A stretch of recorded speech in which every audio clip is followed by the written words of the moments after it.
पुराणालयं करुणालयं नमामि भगवत्पादं शङ्करं लोकशङ्करम्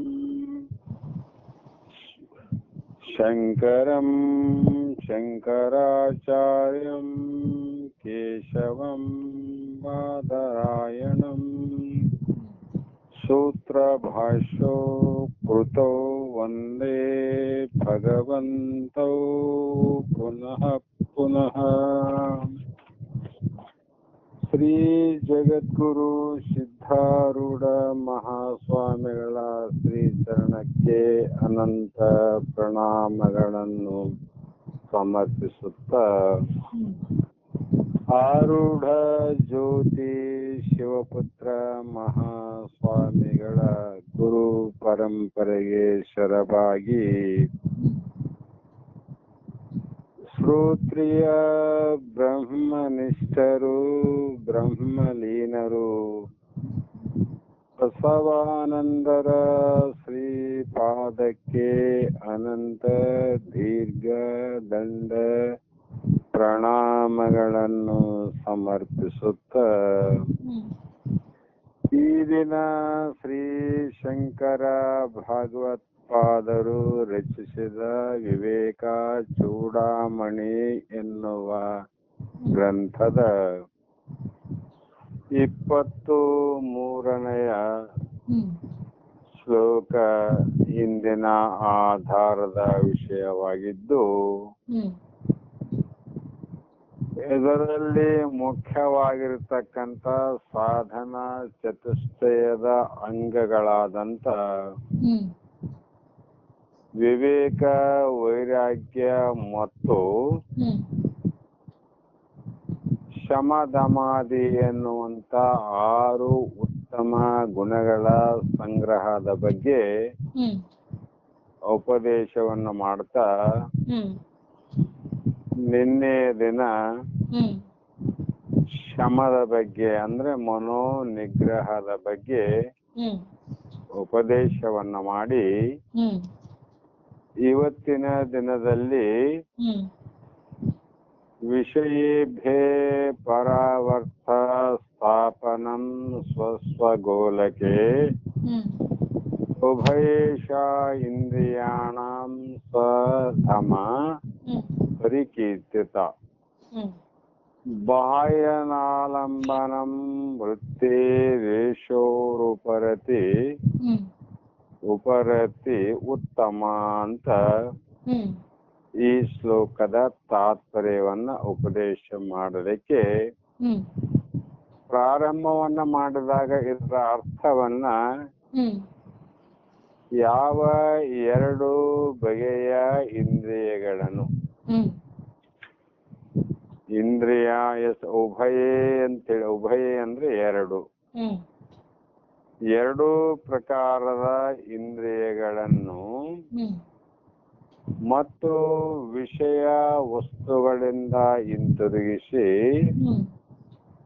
ತಮ್ಮ ತಮ್ಮ ಗೋಲಕಗಳಲ್ಲಿ ಸ್ಥಾನದಲ್ಲಿ ಸ್ಥಾಪನೆಗೊಳಿಸುವುದೇ ದಮವೆನಿಸುತ್ತದೆ.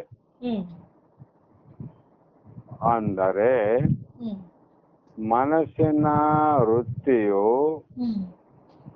ಹೊರಗಿನ ಯಾವ ವಸ್ತುವನ್ನು ಅವಲಂಬಿಸದೆ ಇರುವುದೇ ಉತ್ತಮವಾದಂತ ಉಪರತಿ ಅಥವಾ ದಮೆ ಅಂತ ಹೇಳ್ತಾರೆ. ಕಾರಣ, ಒಂದು ಇಂದ್ರಿಯ ಜ್ಞಾನೇಂದ್ರಿಯ ಮತ್ತು ಇನ್ನೊಂದು ಕರ್ಮೇಂದ್ರಿಯಗಳು. ಇವು 2 ಬಗೆಯ ಅಂದ್ರೆ ರೀತಿಯ ಇಂದ್ರಿಯಗಳು. ಜ್ಞಾನೇಂದ್ರಿಯಗಳು ಮತ್ತು ಕರ್ಮೇಂದ್ರಿಯಗಳ ವ್ಯತ್ಯಾಸ ಏನು ಅಂದ್ರೆ, ಕರ್ಮೇಂದ್ರಿಯಗಳು ಕರ್ಮವನ್ನ ಮಾಡುವವೇ ವಿನಃ ಯಾವುದನ್ನ ತಿಳಿಯುವಂತ ಸಾಮರ್ಥ್ಯ ಇಲ್ಲ. ಜ್ಞಾನೇಂದ್ರಿಯಗಳು ತಿಳಿಯುವವು, ಕರ್ಮೇಂದ್ರಿಯ ಮಾಡುವವು ಅಂತ ಎರಡು ಬಗೆಯ ಇಂದ್ರಿಯಗಳು. ಹ್ಮ್ ಈಗ ನಮ್ಮಲ್ಲಿ ಜ್ಞಾನೇಂದ್ರಿಯ ಅಂದ್ರೆ ಕಣ್ಣು. ಹ್ಮ್ ಕಣ್ಣು ರೂಪವನ್ನ ನೋಡುತ್ತದೆ. ಹ್ಮ್ ರೂಪ ನೋಡ್ತದಮ್ಮ ಅಷ್ಟೇ. ಹೌದು. ಆದ್ರೆ ಆ ರೂಪವನ್ನ ಹ್ಮ್ ಅದು ಮುಟ್ಟಬೇಕಾಗಿತ್ತು ಹ್ಮ್ ಅಂದ್ರೆ ಅದಕ್ಕ ಸ್ಪರ್ಶೇಂದ್ರಿಯ ಜ್ಞಾನ. ಹ್ಮ್ ಆದ್ರೆ ಕಾಲು ಕೈ ಇವೆಲ್ಲ ಕರ್ಮವನ್ನ ಮಾಡ್ತಾವ. ಹ್ಮ್ ಕಾಲು ನಡಿತದ, ಕೈ ಹಿಡಿತದ. ಹ್ಮ್ ಆದ್ರೆ ಇವು ಕರ್ಮೇಂದ್ರಿಯ, ಕರ್ಮ ಮಾಡಕ್ಕೆ ಹುಟ್ಟವೆ ಇವು. ಹೌದು. ಯಾವಾಗಲೂ ಕರ್ಮ ಮಾಡುತ್ತೆ. ಹ್ಮ್ ಈ ರೀತಿ ಎರಡು ಬಗೆಯ ಇಂದ್ರಿಯಗಳು ಹ್ಮ್ ಇವೇನ್ ಮಾಡ್ತಾವಂದ್ರೆ ಕೆರೆಯಿಂದ ನೀರು ತುಂಬಿನ ಮೂಲಕ ಹೊರಹರಿದು, ಹ್ಮ್ ಒಂದು ದೊಡ್ಡ ಕೆರೆ ಇದೆ, ಕೆರೆಯಲ್ಲಿ ಒಂದು ತೂಗು ಅಂತ ಮಾಡಿರ್ತಾರೆ. ಹೌದು. ಅಂದರೆ ಆ ಕೆರೆಯ ಒಳಗಿನ ನೀರು ಹೊರಗೆ ಬರಬೇಕಾಗಿತ್ತು ಅಂದ್ರೆ ಹ್ಮ್ ಒಂದು ದಾರಿಯನ್ನ ಮಾಡಿರುತ್ತಾರೆ. ಹ್ಮ್ ಆ ದಾರಿಯ ಮೂಲಕ ಹೊರ ಬಂದು ಹ್ಮ್ ನಂತರ ಅದು ಒಂದು ಕೆಳಗಿನ ಹೊಲದಲ್ಲಿರುವಂತ ಗದ್ದೆಯ ಆಕಾರವನ್ನ ಪಡೆಯುತ್ತದೆ. ಹ್ಮ್ ಏನೋ ಕೆಳಗಡೆ ಗದ್ದೆ ಇತ್ತಂದ್ರೆ ಹೌದು.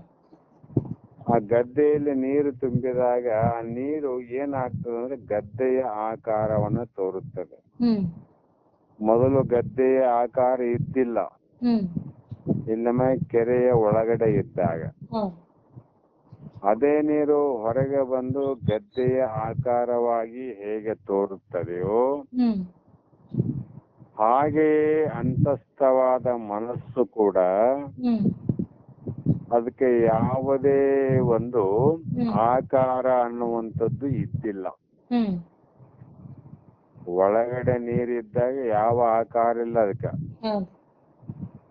ಆದರೆ ಆ ಕೆರೆಯ ನೀರನ್ನ ನಾವು ಆಕಾರ ರೂಪದಲ್ಲಿ ನೋಡಬೇಕಾಗಿತ್ತಂದ್ರೆ ಹ್ಮ್ ಒಂದು ಕೊಡದಲ್ಲಿ ಆ ಕೆರೆಯ ನೀರನ್ನ ತುಂಬಿದಾಗ ಹ್ಮ್ ಆ ನೀರಿಗೆ ಕೊಡದ ಆಕಾರವಾಗುತ್ತದೆ.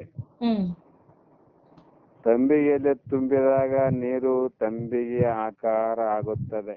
ಹ್ಮ್ ಒಂದು ಪಾತ್ರೆಯಲ್ಲಿ ನೀರನ್ನ ತುಂಬಿದಾಗ ಪಾತ್ರೆಯ ಆಕಾರವೇ ಆಗುತ್ತದೆ. ಹ್ಮ್ ಇದು ಅನುಭವ ಆದಿಲ್ಲಮ್ಮ. ಹೌದು. ನಾವು ಅಡಿಗೆ ಮಾಡುವಾಗ ಒಂದು ಗಡಿಗೆಯಲ್ಲಿ ನೀರನ್ನು ಹಾಕ್ತೀವಿ. ಹೌದು. ಅದು ಗಡಿಗೆಗೆ ಬರುವುದಕ್ಕಿಂತ ಮುಂಚಿತವಾಗಿ ಆ ನೀರಿಗೆ ಯಾವ ಆಕಾರವೇ ಇದ್ದಿಲ್ಲ. ಹೌದು. ಆದರೆ ಈಗ ಗಡಿಗೆಯ ಒಳಗೆ ಬಂದಾಗ ಗಡಿಗೆಯ ಆಕಾರವಾಗಿ ತೋರಿದಂತೆ ಹ್ಮ್ ತೋರ್ತದಲ್ಲಮ್ಮ. ಹೌದು. ಅದೇ ರೀತಿ ಹ್ಮ್ ಆಕಾರವನ್ನ ಪಡೆಯುತ್ತದೆ. ಹ್ಮ್ ಅಂತಸ್ಥವಾದ ಮನಸ್ಸು ಕಿವಿ ಮೊದಲಾದ ಇಂದ್ರಿಯಗಳ ಮೂಲಕ ಹ್ಮ್ ಹೊರಬಂದು ಹ್ಮ್ ಶಬ್ದ, ಸ್ಪರ್ಶ, ರೂಪ, ರಸದ ಆಕಾರವನ್ನ ತಾಳುತ್ತದೆ. ಹ್ಮ್ ನೀರಿಗೆ ಒಂದು ಉಪಾದಿಯಿಂದ ಆಕಾರ ಬಂದಂತೆ ಹ್ಮ್ ಮನಸ್ಸು ಕೂಡ ನಿರಾಕಾರವಾಗಿರುವುದು.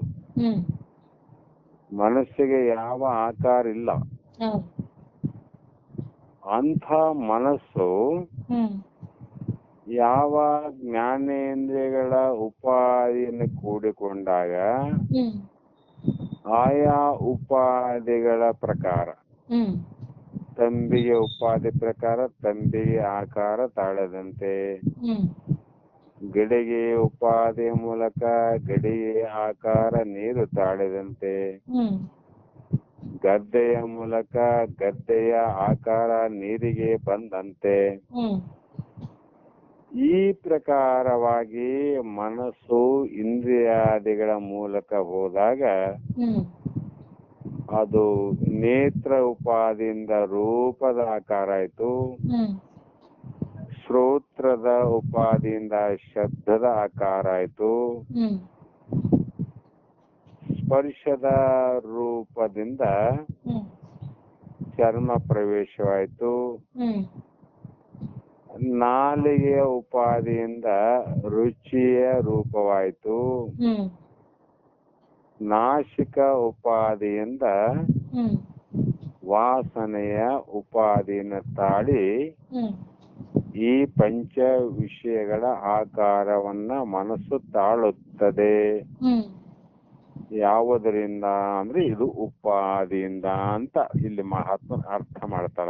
ಹ್ಮ್ ಹೀಗೆ ಹೊರಗಿನ ಇಂದ್ರಿಯಗಳು ನಿಗ್ರಹಿಸಲ್ಪಟ್ಟರೆ ಹ್ಮ್ ಒಳಗಿರುವ ಮನಸ್ಸು ಹೊರಗಿನ ಆಕಾರವನ್ನ ಹ್ಮ್ ಪಡೆಯುವುದಿಲ್ಲ ಎಂಬುವುದೇ ಈ ಶ್ಲೋಕದ ಭಾವ ಅಂತ ಹ್ಮ್ ಇಲ್ಲಿ ಉಪದೇಶವನ್ನು ಮಾಡ್ತಾ ಬಂದ್ರು.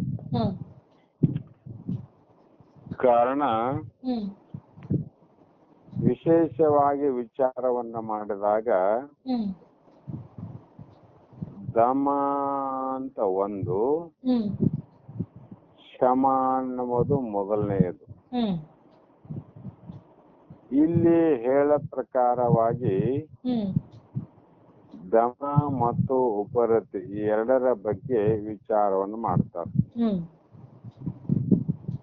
ದಮವೆಂದರೆ ಇಂದ್ರಿಯಗಳ ನಿಗ್ರಹ ಮಾಡೋದು, ಹ್ಮ್ ಇಂದ್ರಿಯಗಳನ್ನ ತನ್ನ ಹತೋಟಿಯಲ್ಲಿ ಇಟ್ಟುಕೊಳ್ಳುವುದು. ಹ್ಮ್ ಶಮ ಅಂದ್ರೆ ಅಂತಃಕರಣಗಳ ಸಂಯಮವಾದರೆ, ಹ್ಮ್ ದಮ ಅನ್ನುವಂಥದ್ದು ಬಾಹ್ಯ ಕರ್ಣಗಳ ಸ್ವಯಂ ಅಂತ. ಹ್ಮ್ ಅಂದ್ರೆ ನಮ್ಮ ತನ್ನ ಆಧೀನದಲ್ಲಿ ಇಟ್ಟುಕೊಳ್ಳುವುದು.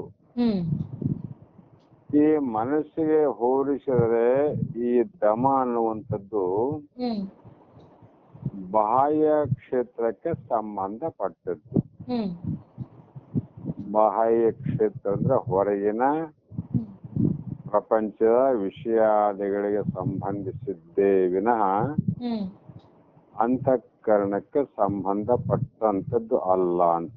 ಹ್ಮ್ ಹೀಗೆ ಅರಿವಿನ ಪ್ರಚೋದನೆಗಳನ್ನು ಆಂತರಿಕವಾಗಿ ನಿಗ್ರಹಿಸಿ ಹ್ಮ್ ಯಾವ ರೀತಿಯಿಂದಲೂ ಮಾನಸಿಕ ಹೊಯ್ದಾಟಕ್ಕೆ ಅವಕಾಶ ಕೊಡದೇ ಇರುವುದೇ ದಮ ಹ್ಮ್ ಎನ್ನಿಸಿಕೊಳ್ಳುತ್ತದೆ.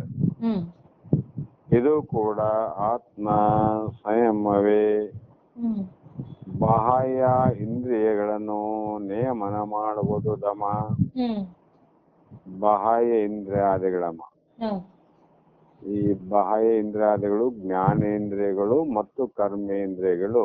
ಹ್ಮ್ ಬಾಹ್ಯ ಅಂದ್ರೆ ಹೊರಗೆ ಎಲ್ಲರಿಗೆ ತೋರುವಂತ ಇಂದ್ರಿಯಗಳು.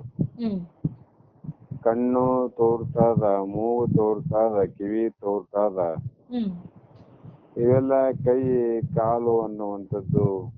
ಹ್ಮ್ ಈ ಎಲ್ಲಾ ಜ್ಞಾನೇಂದ್ರಿಯ ಮತ್ತು ಕರ್ಮೇಂದ್ರಿಯ 10 ಹ್ಮ್ ಇವೆಲ್ಲವೂ ಹೊರಗೆ ತೋರುತ್ತವೆ ಹ್ಮ್ ಮತ್ತು ಹೊರಗೆ ಇದ್ದಾವೆ. ಹ್ಮ್ ಈ ಇಂದ್ರಿಯಗಳು ಹೊರಗಾವಲ್ಲಮ್ಮ. ಹೌದು. ನಮ್ಮಲ್ಲಿ ಹೊರಗಾವ, ನಿಮ್ಮಲ್ಲಿ ಹೊರಗಾವ, ಇನ್ನೊಬ್ಬರಲ್ಲಿ ಹೊರಗಡೆ ಅವ. ಹ್ಮ್ ಅದಕ್ಕಾಗಿ ಇವು ಹೊರಗಿನ ವಿಷಯಗಳನ್ನ ಬೇಗ ತಿಳಿತಾವ. ಹೌದು. ಹೊರಗಿನ ವಿಷಯ ಬೇಗ ತಿಳಿತಾವ. ಹೌದು. ಕಾರಣ ಹ್ಮ್ ಈ ಅಂತರ ಇಂದ್ರಿಯವಾದ ಮನಸ್ಸನ್ನ ನಿಯಂತ್ರಿಸಿಕೊಳ್ಳುವುದು ಹ್ಮ್ ಶಮ. ಹ್ಮ್ ಇವೆರಡು ಒಂದೇ ನಾಣ್ಯದ ಎರಡು ಮುಖಗಳಿದ್ದಂತೆ. ಹ್ಮ್ ಒಂದು ನಾಣ್ಯಕ್ಕೆ ಎರಡು ಮುಖ ಅಲ್ಲಮ್ಮ. ಹೌದು. ಅದ್ರಂಗ ಈ ಜ್ಞಾನೇಂದ್ರಿಯ ಮತ್ತು ಕರ್ಮೇಂದ್ರಿಯಗಳು ಹ್ಮ್ ಮತ್ತು ಅಂತರಿಂದ್ರಿಯಗಳು ಹ್ಮ್ ಇವೆರಡು ಶಮ ಮತ್ತು ದಮ ಅನ್ನುವಂಥವು ಒಂದೇ ನಾಣ್ಯದ ಎರಡು ಮುಖಗಳಿದ್ದಂತೆ. ಹ್ಮ್ ಒಂದು ನಿಗ್ರಹವಾದರೆ ಇನ್ನೊಂದು ನಿಗ್ರಹ ಆಗುತ್ತದೆ. ಹ್ಮ್ ಮನಸ್ಸು ನಿಗ್ರಹ ಮಾಡಿದರೆ ಇಂದ್ರಿಯಾದಿಗಳು ನಿಗ್ರಹವಾಗುತ್ತವೆ. ಹ್ಮ್ ಇಂದ್ರಿಯಾದಿಗಳು ನಿಗ್ರಹವಾದರೆ ಮನಸ್ಸು ನಿಗ್ರಹವಾಗುತ್ತದೆ. ಹ್ಮ್ ಯಾಕೆ ಅಂದ್ರೆ ಒಂದಕ್ಕೊಂದು ಸಂಬಂಧ ಇದೆ ಅಂತ. ಹೌದು. ಕಾರಣ ಆಧ್ಯಾತ್ಮ ಗುರಿಯನ್ನ ಮುಟ್ಟಲು ಹ್ಮ್ ಮುಮುಕ್ಷಿಯಾದವರು ಶಮದಮಗಳ ಗೆಲುವು ಹ್ಮ್ ಅಂದ್ರೆ ಅದರ ಮೇಲೆ ನಿಯಂತ್ರಣವನ್ನ ಸಾಧಿಸುವುದು ಹ್ಮ್ ಅತ್ಯಂತ ಮುಖ್ಯವಾದ ಕೆಲಸ. ಹ್ಮ್ ಬಾಹ್ಯ ವಸ್ತುಗಳ ಬಯಕೆಗಳಿಂದಲೂ ಹ್ಮ್ ಆಂತರಿಕ ವಿಷಯಗಳ ಚಿಂತನೆಗಳಿಂದಲೂ ಹ್ಮ್ ಮನಸ್ಸನ್ನು ಬಿಡಿಸಿ ಹ್ಮ್ ಅದನ್ನು ಬ್ರಹ್ಮ ಚಿಂತನೆಯಲ್ಲಿ ಅನುಗೊಳಿಸಬೇಕು. ಹ್ಮ್ ಒಂದು ಬಾಲಕ ಇದ್ದಾನೆ, ಹ್ಮ್ ಅವನಿಗೆ ಶಾಲೆಗೆ ಕಳಿಸಬೇಕಾಗಿದೆ. ಹ್ಮ್ ಆದರೆ ಆಟ ಪಾಠಗಳಲ್ಲಿ ಇಟ್ಟಂತ ಆಸಕ್ತನಾದ ಬಾಲಕ ಹ್ಮ್ ಶಾಲೆಗೆ ಹೋಗಲು ಒಪ್ಪುವುದಿಲ್ಲ. ಹ್ಮ್ ಆ ಬಾಲಕನಿಗೆ ಹ್ಮ್ ಆಟ ಪಾಠಗಳಲ್ಲೇ ತೊಡಗುವುದೇ ಅವನ ಮುಖ್ಯವಾದ ಇಚ್ಛೆ. ಹ್ಮ್ ಶಾಲೆ ಅಂದರೆ ಕಹಿ ಇದ್ದಂಗೆ ಅವನಿಗೆ. ಹ್ಮ್ ಆದರೂ ಕೂಡ ಈಗ ಮಗುವಿಗೆ ಹ್ಮ್ ಅನಂತ ರೀತಿಯಿಂದ ಹ್ಮ್ ಬುದ್ಧಿವಾದವನ್ನ ಹೇಳಿ ಹ್ಮ್ ಹಠದಿಂದ ಆಗಲಿ ಹ್ಮ್ ಅಥವಾ ಮಾತಿನಿಂದಾಗಲಿ ಹ್ಮ್ ಅಥವಾ ಪ್ರೇಮದಿಂದಾಗಲಿ ಹ್ಮ್ ಬಾಲಕನಿಗೆ ಆಟಗಳಲ್ಲಿ ನಿರಾಸಕ್ತಿ ಉಂಟಾಗುವಂತೆ ಮಾಡಿ ಹ್ಮ್ ಶಾಲೆಗೆ ಆಸಕ್ತನಾಗುವಂತೆ ಮಾಡುವುದೇ ಧರ್ಮ. ಹ್ಮ್ ಅದರಂತೆ ಈ ಬಾಹ್ಯ ಇಂದ್ರಿಯಗಳು ಮತ್ತು ವಿಷಯಗಳು ಹ್ಮ್ ಇವೆಲ್ಲವೂ ಕೂಡ ವ್ಯರ್ಥವಾಗಿ ಹ್ಮ್ ಬಾಲಕ ಆಟ ಪಾಠಗಳಲ್ಲಿ ಹೊತ್ತುಕೊಳ್ಳದಂತೆ ಹ್ಮ್ ಈ ನಾವು ಕೂಡ ವಿಷಯಾದಿಗಳಲ್ಲಿ ಆಟವನ್ನ ಆಡುತ್ತಾ ಇದ್ದೇವೆ. ಹ್ಮ್ ಅದರ ರುಚಿ ಎನ್ನುವಂಥದ್ದು ಆಸಕ್ತಿ ಎನ್ನುವಂಥದ್ದು ಬಹಳ ಆದಾಗ ಹ್ಮ್ ಅಂಥವನನ್ನ ಶಾಲೆಗೆ ಕಳಿಸಬೇಕಾದರೆ ಬಹು ಕಷ್ಟವಾಗುವುದು. ಹ್ಮ್ ಅದರಂತೆ ವಿಷಯಾದಿಗಳಲ್ಲಿ ಆಸಕ್ತನಾದವನಿಗೆ ಹ್ಮ್ ಬ್ರಹ್ಮ ಚಿಂತನೆಯಲ್ಲಿ ಅನಾಸಕ್ತನಾಗಿರುತ್ತಾನೆ. ಹ್ಮ್ ಕಾರಣ ಅವನಿಗೆ ಅನಂತ ರೀತಿಯಿಂದ ಪೇಳಿ ಶಾಲೆಗೆ ಕಳಿಸದಂತೆ ಹ್ಮ್ ನಾವು ಕೂಡ ಪ್ರಯತ್ನವನ್ನ ಮಾಡಿ ಮನಸ್ಸನ್ನ ಹ್ಮ್ ಬ್ರಹ್ಮ ಚಿಂತನೆಗಳಲ್ಲಿ ಹ್ಮ್ ತೊಡಗಿಸಿಕೊಳ್ಳುವುದೇ ಹ್ಮ್ ಶಾಲೆಗೆ ಹೋಗುವಂತೆ ತಿಳಿ ಹೇಳುವುದು. ಹ್ಮ್ ಬ್ರಹ್ಮಜ್ಞಾನದ ಕಡೆ ಹೋಗುವಂತೆ ಮನಸ್ಸನ್ನ ಪ್ರೇರಣೆ ಮಾಡುವುದು. ಹ್ಮ್ ಈ ರೀತಿಯಾಗಿ ಮಾಡುವುದಕ್ಕೆ ದಮ ಅಂತ ಕರೀತಾರೆ. ಹೌದು. ಉಪರತಿ ಅಂತ ಇನ್ನೊಂದು ಅದರಲ್ಲಿ ಬರ್ತಕ್ಕಂಥ ಶಬ್ದ. ಹ್ಮ್ ಈ ಮನಸ್ಸಿನ ವೃತ್ತಿಯು ಹೊರಗಿನ ವಸ್ತುಗಳನ್ನು ಆಶ್ರಯಿಸದೆ ಹ್ಮ್ ತನ್ನಲ್ಲೇ ತಾನು ಇರುವುದು. ಹ್ಮ್ ಶಮದಮಗಳನ್ನು ಸಾಧಿಸಿದರೆ ಉಪರತಿಯು ತಾನೇ ತಾನಾಗಿ ಸಿದ್ಧಿಸುತ್ತದೆ. ಹ್ಮ್ ಶಮ ದಮ ಅನ್ನುವಂಥದ್ದು ಬಹಳ ಮುಖ್ಯಮ. ಹೌದು. ಆಮೇಲೆ ಉಪರತಿ ಎನ್ನುವಂಥದ್ದು ಹ್ಮ್ ತನ್ನಷ್ಟಕ್ಕೆ ತಾನೇ ಪ್ರಾಪ್ತಿಯಾಗುತ್ತದೆ. ಹ್ಮ್ ಕಾರಣ ಆಟ ಪಾಠಗಳಲ್ಲಿರುವಂತವನಿಗೆ ಹ್ಮ್ ಅಕ್ಷರ ಜ್ಞಾನ ಇದ್ದಿಲ್ಲ ಹ್ಮ್ ಮತ್ತು ಅದನ್ನ ಆಟವನ್ನ ಬಿಡಿಸಿ ಹ್ಮ್ ಅವನಿಗೆ ಶಾಲೆಗೆ ಕಳಿಸಿದಾಗ ಹ್ಮ್ ಆ ಶಾಲೆಯಲ್ಲಿರುವಂತ ಅಭ್ಯಾಸ ಅನ್ನುವಂಥದ್ದು ಹ್ಮ್ ಅಕ್ಷರ ಜ್ಞಾನ ಅನ್ನುವಂಥದ್ದು ಹ್ಮ್ ತನ್ನಷ್ಟು ತಾನೇ ಬರಲಿಕ್ಕೆ ಪ್ರಾರಂಭವಾಗುತ್ತದೆ. ಆ ಉಡಾಳ ಹುಡುಗನಿಗೆ ಹ್ಮ್ ಬರ್ತದಿಲ್ಲ ಆಮೇಲೆ ಶಾಲೆಗೆ ಹೋದಾಗ. ಹೌದು. ಒಂದು ದಿನ ಇಲ್ಲ, 2 ದಿನ ಇಲ್ಲ, 1 ತಿಂಗಳ 2 ತಿಂಗಳಲ್ಲಿ ಹ್ಮ್ ಅವನು ಆ ಅಭ್ಯಾಸಕ್ಕೆ ಹೊಂದಾಣಿಕೆಯಾಗಿ ಹ್ಮ್ ಉತ್ತಮವಾದ ವಿದ್ಯಾರ್ಥಿಯಾಗಿ ಹೊರಗೆ ಬರ್ಲಿಕ್ಕೆ ಸಾಧ್ಯವಿದೆ ಅಂತ. ಹಾ ಈ ರೀತಿ ಮನಸ್ಸನ್ನು ಹೊರಗಿನ ಯಾವ ಗೊಂದಲವು ಹ್ಮ್ ಚಂಚಲಗೊಳಿಸಲಾರದು. ಹ್ಮ್ ಈಗ ಅಂಥ ಮನಸ್ಸು ಹ್ಮ್ ಹೊರಗಡೆ ಇರುವಂತ ಬಾಹ್ಯದ ಹ್ಮ್ ಯಾವುದೇ ಗೊಂದಲ ಇರುವುದಿಲ್ಲ.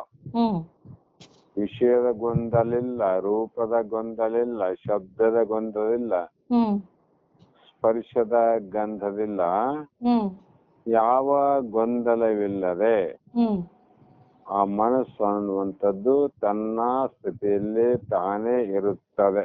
ಹ್ಮ್ ಈ ಗುಣ ವಿಶೇಷಗಳನ್ನು ಪಡೆದುಕೊಳ್ಳುವುದು ಹ್ಮ್ ಅತಿ ಕಷ್ಟ ಸಾಧ್ಯವೆಂದು ತೋರಬಹುದು. ಹ್ಮ್ ಇದು ಬಹಳ ಕಷ್ಟ ಅಲ್ರಿ ಅಂತ ಅನಿಸಬಹುದು. ಹ್ಮ್ ಆದರೆ ಹ್ಮ್ ಅಭ್ಯಾಸ ಮಾಡುತ್ತಾ ಹ್ಮ್ ಅವು ತಾವಾಗಿ ಒಗ್ಗಿ ಹೋಗು. ಹ್ಮ್ ಆ ಹುಡುಗನಿಗೆ ಹ್ಮ್ ಶಾಲೆಗೆ ಹೋಗುವ ಅಭ್ಯಾಸ ಆದಂಗೆಲ್ಲ ಹ್ಮ್ ಮೊದಲಿನ ಆಟ ಪಾಠದ ಆಸಕ್ತಿ ಹೇಗೆ ನಾಶವಾಯಿತು, ಹ್ಮ್ ಅದರಂತೆ ಇಲ್ಲಿ ಕೂಡ ಹ್ಮ್ ಬಾಹ್ಯ ಪ್ರಪಂಚದ ವಿಷಯಗಳು ನಾಶವಾಗಿ ಹೋಗುವವು.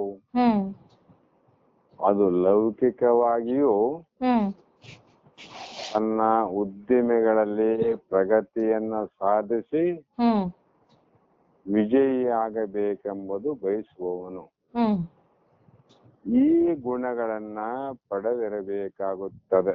ಹ್ಮ್ ಯಾರಿಗೆ ಅಂದ್ರೆ ಈ ಪ್ರಪಂಚದಲ್ಲೇ ಇದ್ದು, ಹ್ಮ್ ಈ ಸಂಸಾರದಲ್ಲೇ ಇದ್ದು, ಹ್ಮ್ ಈ ಜಗತ್ತು ಲೋಕದಲ್ಲೇ ಇದ್ದು, ಹ್ಮ್ ಎಲ್ಲಿ ಲೌಕಿಕವಾದ ಪ್ರಪಂಚ ಇದೆಯೋ ಹ್ಮ್ ಆ ಪ್ರಪಂಚ ಅನ್ನುವಂಥದ್ದು ಹ್ಮ್ ಎಲ್ಲರ ಮನಸ್ಸನ್ನ ಆಕರ್ಷಣೆ ಮಾಡುವುದೇ ಹ್ಮ್ ಅದರ ಧರ್ಮ. ಹ್ಮ್ ಅದು ಸಾಧು ಇರ್ಲಿ, ಸಂತ ಇರ್ಲಿ, ಹ್ಮ್ ಜ್ಞಾನಿ ಇರ್ಲಿ, ಅಜ್ಞಾನಿನೇ ಇರ್ಲಿ, ಗೃಹಸ್ಥನೇ ಇರ್ಲಿ, ವಾನಪ್ರಸ್ಥನೇ ಇರ್ಲಿ, ಹ್ಮ್ ಸನ್ಯಾಸಿ ಇರ್ಲಿ, ಬ್ರಹ್ಮಚಾರಿ ಇರ್ಲಿ, ಹ್ಮ್ ಯಾರೇ ಇರ್ಲಿ, ಎಲ್ಲರಿಗೂ ಕೂಡ ಹ್ಮ್ ಆ ವಿಷಯಗಳು ಆಕರ್ಷಣೆಯನ್ನು ಮಾಡುತ್ತವೆ. ಹ್ಮ್ ಇಂಥ ಆಕರ್ಷಣೆಯರಿಂದ ಕೂಡಿದಂತ ಲೌಕಿಕ ಪ್ರಪಂಚದ ವಸ್ತುಗಳಲ್ಲಿ ಹ್ಮ್ ವಿಚಾರ ಮತ್ತು ವಿವೇಕದಿಂದ ಹ್ಮ್ ಮತ್ತು ಶಮ ದಮಾದಿಗಳನ್ನ ಸಾಧಿಸಿಕೊಂಡು ಹ್ಮ್ ಈ ವಿಷಯ ಭೋಗವನ್ನ ದಾಟಿ ಹ್ಮ್ ಇದನ್ನ ಮೀರಿ ಹ್ಮ್ ನಾನು ಆತ್ಮ ಜ್ಞಾನವನ್ನ ಅಥವಾ ಮುಕ್ತಿಯನ್ನ ಪಡೆಯಲೇಬೇಕು ಎನ್ನುವವನು ಹ್ಮ್ ಇದನ್ನ ಸಾಧನೆ ಮಾಡಲೇಬೇಕು ಅಂತ. ಹ್ಮ್ ಅವನು 5ನೇ ಕ್ಲಾಸ್, 1ನೇ ಕ್ಲಾಸ್, 10ನೇ ಕ್ಲಾಸ್ ಓದುತ್ತಾ ಹ್ಮ್ ಇದು ಪಾಸ್ ಆಗ್ಬೇಕಂತ ಹ್ಮ್ ಹೇಗೆ ಹಠವನ್ನು ಮಾಡುತ್ತಾನೆಯೋ ಹ್ಮ್ ಅದೇ ಪ್ರಕಾರವಾಗಿ ಮುಮುಕ್ಷಿಯಾದವನು ಹ್ಮ್ ಈ ಮಾಯಾ ಜಾಲದಿಂದ ತೋರುವ ಹ್ಮ್ ಈ ಮಾಯಾ ಪ್ರಪಂಚವನ್ನ, ಹ್ಮ್ ಮಾಯಾ ಮೋಹದ ವಸ್ತುಗಳನ್ನ ಹ್ಮ್ ನಾನು ಮೀರಿ ಹ್ಮ್ ನನ್ನ ನಿಜವಾದ ಸ್ವರೂಪವನ್ನ ಪಡೆದುಕೊಳ್ಳಲೇಬೇಕು. ಹ್ಮ್ ಪಾಸಾಗಲೇಬೇಕಂದ್ರೆ ಬಹಳ ಕಷ್ಟಪಟ್ಟು ಓದಲೇಬೇಕಂತ. ಹ್ಮ್ ಪಾಸ್ ಆಗಬೇಕಂದ್ರೆ ಬಹಳ ಕಷ್ಟಪಟ್ಟು ಓದ್ಬೇಕು. ಹ್ಮ್ ಅದೇನು ದೊಡ್ಡ ಕೆಲಸ ಅಲ್ಲ. ಹ್ಮ್ ಆದ್ರೆ ಓದುವುದು ಕಷ್ಟ. ಹ್ಮ್ ಅಭ್ಯಾಸ ಮಾಡಕ್ ಕಷ್ಟ ಆಗ್ತಲ್ಲ ಹೌದು. ಅಂತವನು ಪಾಸ್ ಆಗ್ತಾನಂತ. ಹ್ಮ್ ನಾವ್ ಫೇಲ್ ಆದ್ರೂ ಪರವಾಗಿಲ್ಲ ಅಂಬೋನು ಅಭ್ಯಾಸ ಮಾಡೋ ಅವಶ್ಯಕತೆ ಇಲ್ಲ. ಹ್ಮ್ ಕಷ್ಟಪಟ್ಟು ಓದುವ ಕೆಲಸವೇ ಇಲ್ಲ ಅಂತ. ಹೌದು. ಅದರಂತೆ ಪ್ರಪಂಚದಲ್ಲಿ ಹುಟ್ಟಿ ಬಂದಿವೆ ನಾವು. ಹ್ಮ್ ಏನಾದ್ರೂ ಆಗ್ಲಿ ಮೋಕ್ಷ ಅಂತಾರ, ಪುಣ್ಯ ಅಂತಾರ, ಪಾಪ ಅಂತಾರ, ಹ್ಮ್ ಮತ್ತೆ ಸ್ವರ್ಗ ಅಂತಾರ, ನರಕ ಅಂತಾರ. ಹ್ಮ್ ಇವೆಲ್ಲ ಆಗ್ಲಾರ್ದ ಕೆಲ್ಸ. ಹ್ಮ್ ಇದ್ರ ಗುಡಿವಿ ಯಾಕೆ ಬೇಕು ನಮಗ? ಹ್ಮ್ ಸುಮ್ಮನೆ ನಾ ಭಗವಂತ ಈ ದೇಹ ಕೊಟ್ಟು ಕಳಿಸೋಣ. ಹ್ಮ್ ಯಾತಕ್ಕಾಗಿ ಅಂದ್ರೆ ಹ್ಮ್ ತಾನೇ ಸೃಷ್ಟಿ ಮಾಡಿದಂತ ಪ್ರಪಂಚ ಅದು. ಹ್ಮ್ ಪ್ರಪಂಚನೂ ಮಾಡಣ. ಹ್ಮ್ ಪ್ರಪಂಚವನ್ನ ಮಾಡಿದ ಮೇಲೆ ಹ್ಮ್ ಈ ಎಂಥ ಬಲಾಢ್ಯ ಪುರುಷನಾದರೂ ಕೂಡ ಹ್ಮ್ ಇದರಿಂದ ಮೋಹಿಸಿಕೊಳ್ಳುವಂತ ಶಕ್ತಿಯನ್ನು ಇಟ್ಟಿದ್ದಾನೆ ವಿಷಯಾದಿಗಳಲ್ಲಿ. ಹ್ಮ್ ಅಷ್ಟು ಕಠಿಣ ಆದಮ ಇದು. ಹೌದು. ಅದಕ್ಕೆ ಯಾರೇ ಆಗಿರ್ಲಿ ಹ್ಮ್ ಈ ಒಂದು ಸಾಧನಗಳನ್ನ ಹ್ಮ್ ಯಾರು ಕಷ್ಟಪಟ್ಟು ಹ್ಮ್ ಪ್ರಯತ್ನವನ್ನ ಮಾಡಿ ಹ್ಮ್ ದೋಷಗಳನ್ನು ತಿಳಿದುಕೊಂಡು ಹ್ಮ್ ಮೋಕ್ಷವನ್ನ ಪಡಿಲೇಬೇಕು ಅನ್ನೋಂಥವನು ಹ್ಮ್ ಇದನ್ನ ಸಾಧಿಸಲೇಬೇಕು ಅಂದ್ರು. ಹೌದು. ಮತ್ತೆ ಹೊರಗಿನ ಆಗು ಹೋಗುಗಳಿಂದ ಸುಲಭವಾಗಿ ಪ್ರಕ್ಷುಬ್ಧಗೊಳ್ಳದೆ ಹ್ಮ್ ಶಾಂತ ಮನುಷ್ಯನೂ ಆಗಿರ್ಬೇಕಂತ. ಹ್ಮ್ ಸಾಮಾನ್ಯವಾಗಿ ಹ್ಮ್ ಹೊರಗೆ ಪ್ರಪಂಚದಲ್ಲಿ ಇರುವಂತ ವಿಷಯಗಳೇನಮ್ಮ? ಹೌದು. ಆಗು ಮತ್ತು ಹೋಗು. ಹ್ಮ್ ಇವೆಲ್ಲ ಆಗು ಅಂದ್ರೆ ಹುಟ್ಟವು, ಹ್ಮ್ ಹೋಗು ಅಂದ್ರೆ ಮತ್ತೆ ನಾಶ ಆಗವು. ಹ್ಮ್ ಆದರೆ ಇವುಗಳಲ್ಲಿ ಮಾತ್ರ ಇನಿತು ಒಡೆತನವಿಲ್ಲ ಅಂತ ನಿಜವನು ಬರ್ತಾರೆ. ಹ್ಮ್ ಜನನ ಮರಣದ ಆಗು ಹೋಗುಗಳಲ್ಲಿ ಹ್ಮ್ ನಿನಗೆ ಇನಿತು ಒಡೆತನವಿಲ್ಲ. ಹ್ಮ್ ನಮಗ ಅಧಿಕಾರನೇ ಇಲ್ಲ ನೋಡಮ್ಮ. ಹೌದು. ಆ ಅಧಿಕಾರ ಒಂದು ನಮಗಿದ್ರೆ ಹ್ಮ್ ನಾವ್ಯಾರು ಕೂಡ ಬಾಲಕ ಯೌವನ ಆಗಬಾರ್ದಂತ ಪ್ರಯತ್ನ ಮಾಡುವುದಾಗಿತ್ತು. ನಾವೆಷ್ಟೇ ಪ್ರಯತ್ನ ಮಾಡಿದ್ರು ಕೂಡ ಹ್ಮ್ ಅದು ವಿಕಾರವನ್ನ ಹೊಂದಿ ಮತ್ತೆ ಯೌವನಾವಸ್ಥೆಗೆ ಬರ್ತದೆ. ಹೌದು. ಆ ಯೌವನ ಅನ್ನುವಂಥದ್ದು ಎಷ್ಟು ಮಹತ್ವ ಅಂತಂದ್ರೆ ಹ್ಮ್ ನಿಜಗುಣರ ವಾಕ್ಯದಲ್ಲೇ ಶಬ್ದಗಳಲ್ಲಿ ಕೇಳಬೇಕು. ಆನಂದ ಹ್ಮ್ ದುರಿತ ಕುಲ ಬಂಧುವೆನಿಸುವ ಯೌವನವಿದನು ಅಂತ ಬರೋರು ಅವ್ರು. ಹ್ಮ್ ಯೌವನದಲ್ಲಿ ಹ್ಮ್ ಯಾವುದು ಸುಖನೋ ಯಾವುದು ದುಃಖನೋ, ಹ್ಮ್ ಯಾವುದು ಮಾಡಬೇಕು ಯಾವುದು ಮಾಡಬಾರದು ಹ್ಮ್ ಅನ್ನುವ ಕಲ್ಪನಾ ರಹಿತನಾಗಿ ಹ್ಮ್ ರಕ್ಕಸನಂತೆ ವರ್ತನೆಯನ್ನ ಮಾಡಿ ಹ್ಮ್ ಮಾಡಬಾರದ ಕ್ರಿಯೆಗಳನ್ನ ಮಾಡಿ ಹ್ಮ್ ಪಡಬಾರದ ಕಷ್ಟಗಳನ್ನ ಪಟ್ಟು ಹ್ಮ್ ಪಾಶ್ಚಾತ್ತಾಪವನ್ನ ಪಡುವಂತ ಹ್ಮ್ ಅವಸ್ಥೆ ಯಾವುದು ಅಂದ್ರೆ ಯೌವನ ಅವಸ್ಥೆ. ಹ್ಮ್ ಆ ಸ್ತ್ರೀಯರೇ ಇರ್ಲಿ ಪುರುಷರಿರ್ಲಿ ಹ್ಮ್ ಅಂತ ಅವಸ್ಥೆ ಕೂಡ ಬಂದು ಹೋಗದಲ್ಲ. ಹೌದು. ಅದಕ್ಕೆ ಇದರಲ್ಲಿ ನಮ್ದು ಏನಾದ್ರೂ ಒಡೆತನ ಇತ್ತು ಅಂದ್ರೆ, ನನ್ನ ಕೈಯಲ್ಲಿ ಇತ್ತಂದ್ರೆ ಹ್ಮ್ ಇಂಥ ಮೋಜು ಮಸ್ತಿಗೆ ಕಾರಣವಾದಂತ ಯೌವನ ಅವಸ್ಥೆಯನ್ನ ಹ್ಮ್ ಯಾರು ಕೆಡಿಸಿಕೊಂಡು ಹ್ಮ್ ಮುಪ್ಪಾವಸ್ಥೆ ಬರಲಿ ಅಂತ ಪ್ರಯತ್ನವೇ ಮಾಡ್ತಿದ್ದಿಲ್ಲ. ಹೌದು. ಎಲ್ಲರೂ ಅದೇ ಅವಸ್ಥೆಯಲ್ಲಿ ಇರ್ಬೇಕಂತಿದ್ದೀವಿ. ಹ್ಮ್ ಆದ್ರೆ ಅದು ನಮ್ಮ ಕೈಯಲ್ಲಿಲ್ಲ. ಹ್ಮ್ ಬೇಡ ಬೇಡ ಅನ್ನೋದ್ರೊಳಗೆ ಮುಪ್ಪು ಒಂದು ಬಂದೇ ಬಿಡ್ತಾವ. ಹೌದು.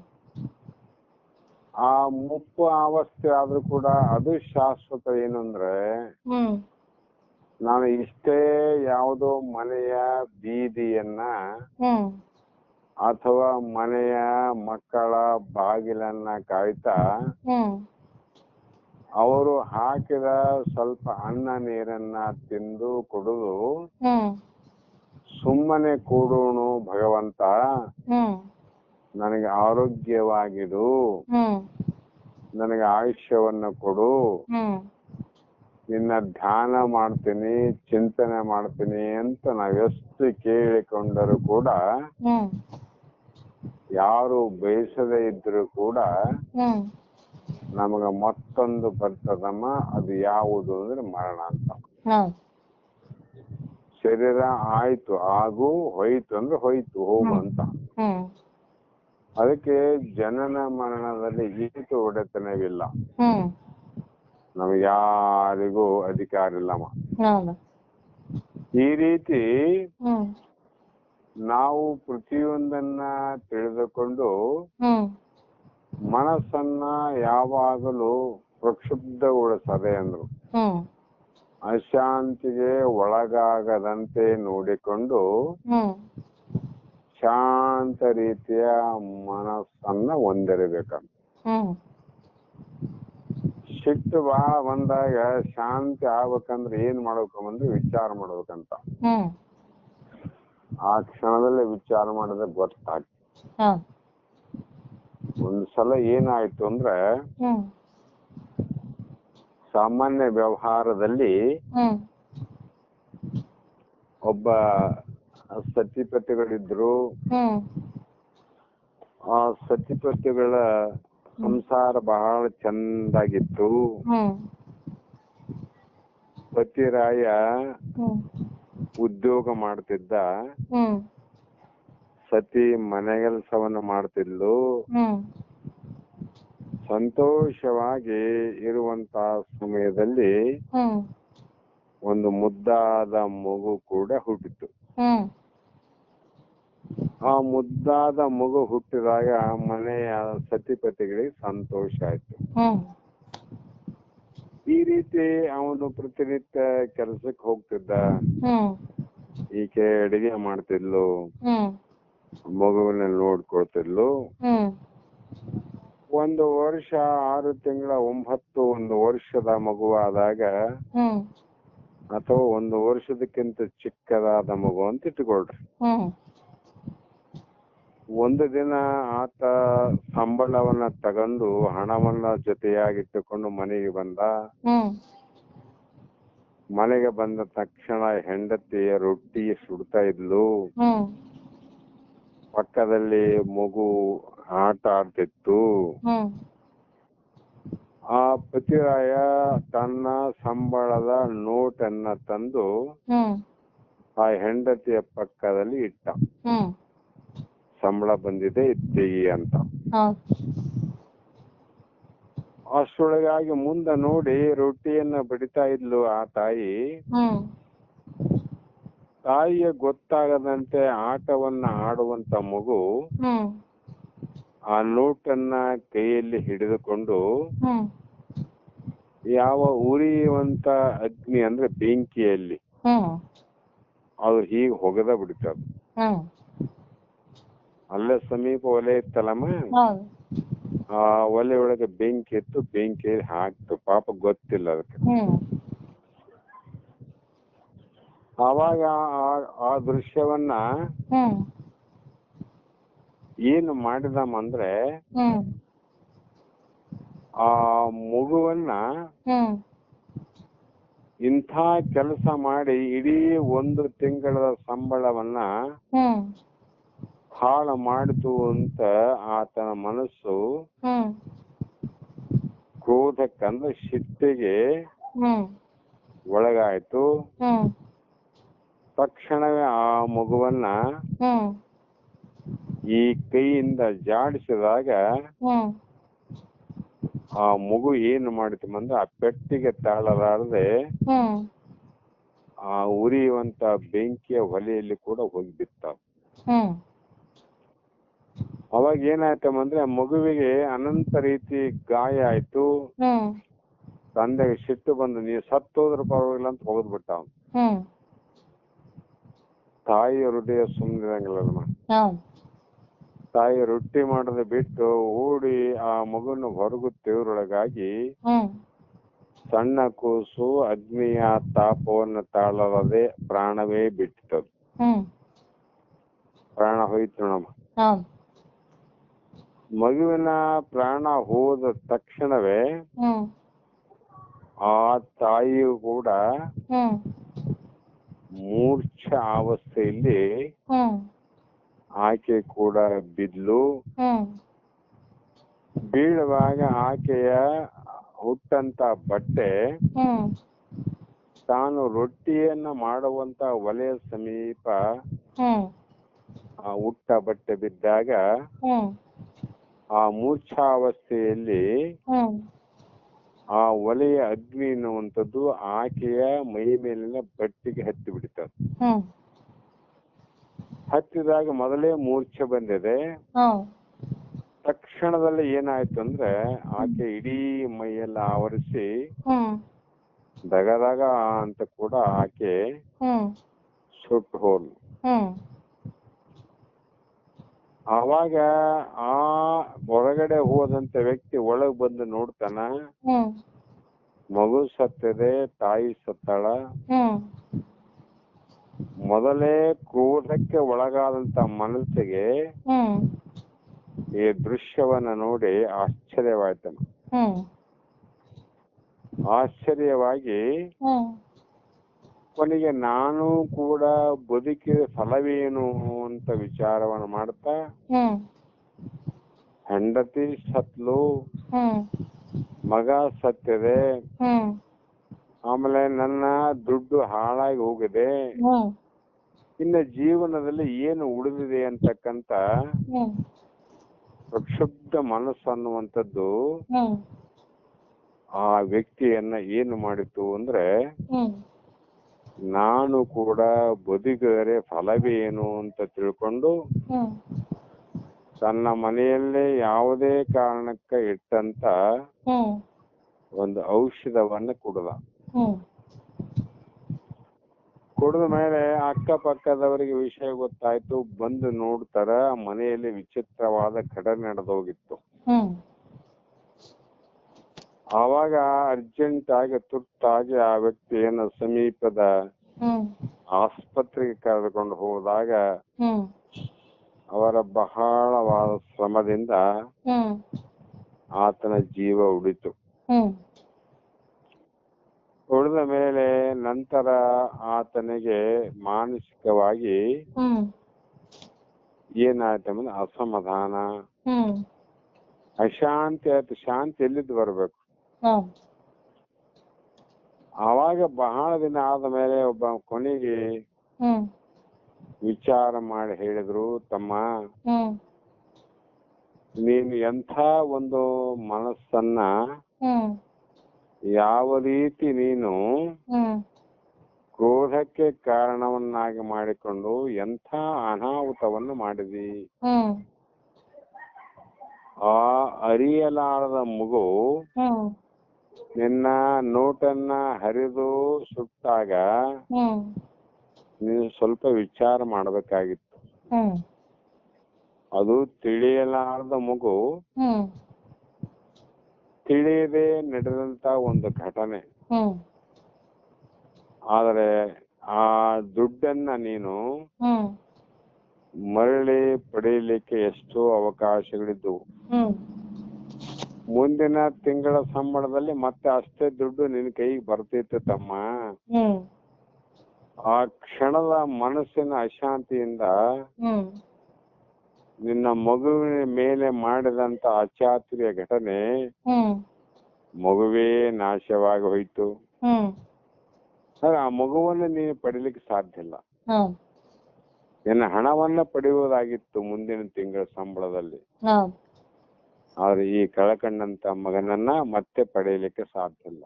ಹ್ಮ್ ಆ ಒಂದು ಕ್ಷಣದ ವಿಚಾರ ಮಾಡಲಾರದೆ ಮನಸ್ಸನ್ನ ಸ್ವಲ್ಪ ಪ್ರಕ್ಷುಬ್ಧಗೊಳಿಸದೆ ಹ್ಮ್ ಮಗುವನ್ನ ಕಳ್ಕೊಂಡಿ, ಮಗುವಿನ ಜೊತೆಯಲ್ಲಿ ನಿನ್ನ ಮಡಲೆಯನ್ನ ಕಳ್ಕೊಂಡಿ. ಹ್ಮ್ ಆದ್ರೆ ಈ ಮಡದಿ ಮತ್ತು ಮಗು ಹ್ಮ್ ಪುನಃ ನೀನು ಪಡೆದುಕೊಳ್ಳಲಿಕ್ಕೆ ಸಾಧ್ಯ ಇಲ್ಲ.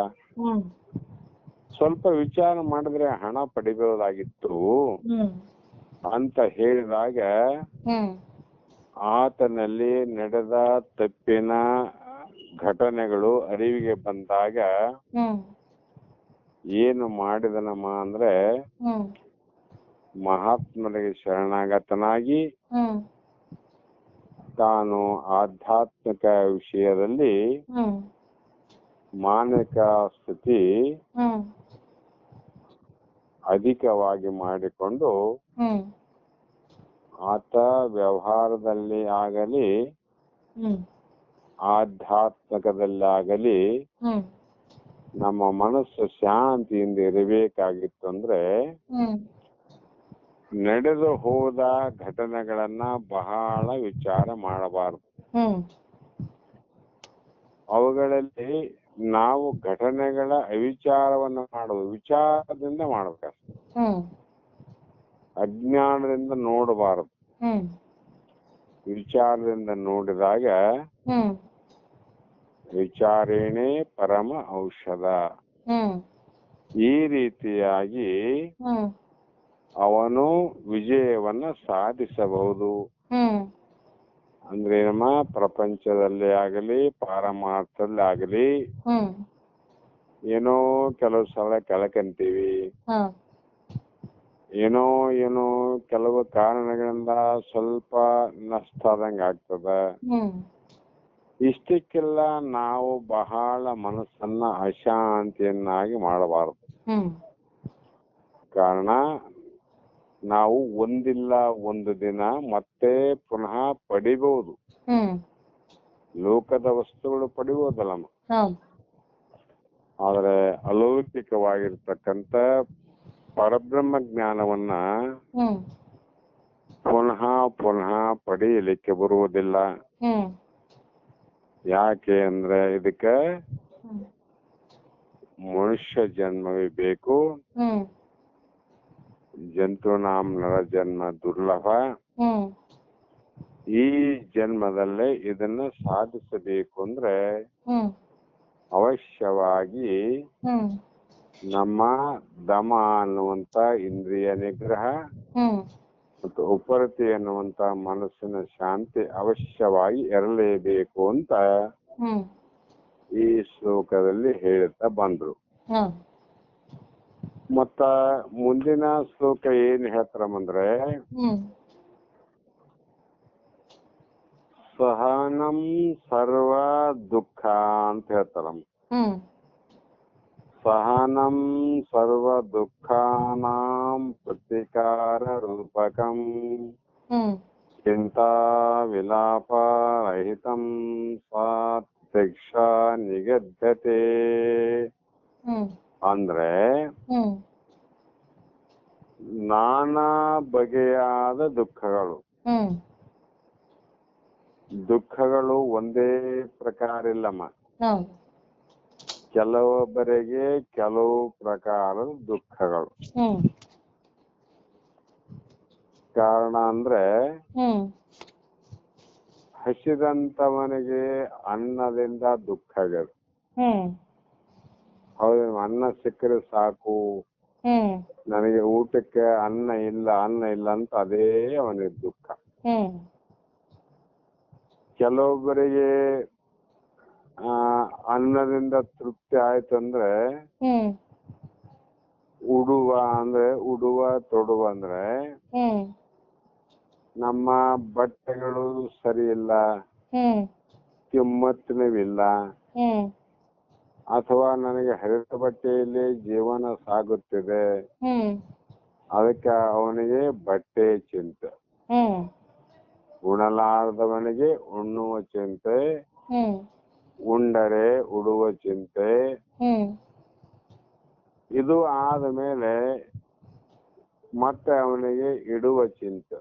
ಹ್ಮ್ ಸ್ವಲ್ಪ ಏನಾದ್ರೂ ಉಳಿಸ್ಬೇಕು, ಗಳಿಸ್ಬೇಕು, ಹ್ಮ್ ಯಾವಾಗ ಇಷ್ಟು ಜಮಾ ಆಗ್ಬೋದು, ಹ್ಮ್ ಯಾವಾಗ 1000 ದಾಟಬಹುದು, ಹ್ಮ್ ಯಾವಾಗ ಲಕ್ಷ ಆಗಬಹುದು ಗಳಿಕೆ ಅಂತ ಇದ್ರ ಚಿಂತೆ. ಹ್ಮ್ ಅದನ್ನು ಆಯ್ತು ಅಂದ್ರೆ ಹ್ಮ್ ಮತ್ತ ನನಗೊಂದು ಕೆಲವು ಜನಕ್ಕೆ ಮದುವೆ ಆಗುವ ಚಿಂತೆ, ಹ್ಮ್ ಹೆಂಡರ ಚಿಂತೆ ಅಂದ್ರೆ ಮದುವೆ ಆಗುವ ಚಿಂತೆ ಅಂತ. ಹ್ಮ್ ಇಲ್ಲ ನನ್ನ ಜೊತೆಗೆ ಒಬ್ಬ ಹೆಂಡತಿ ಆದ್ರೆ ಹ್ಮ್ ಚೆನ್ನಾಗಿ ಅಂತ ಅವನಿಗೆ, ನನಗೆ ಎಲ್ಲಿ ಕನ್ಯೆ ಸಿಗವಲ್ವು ಅಂತ ಅದು ಚಿಂತೆ ಅವನಿಗೆ. ಹ್ಮ್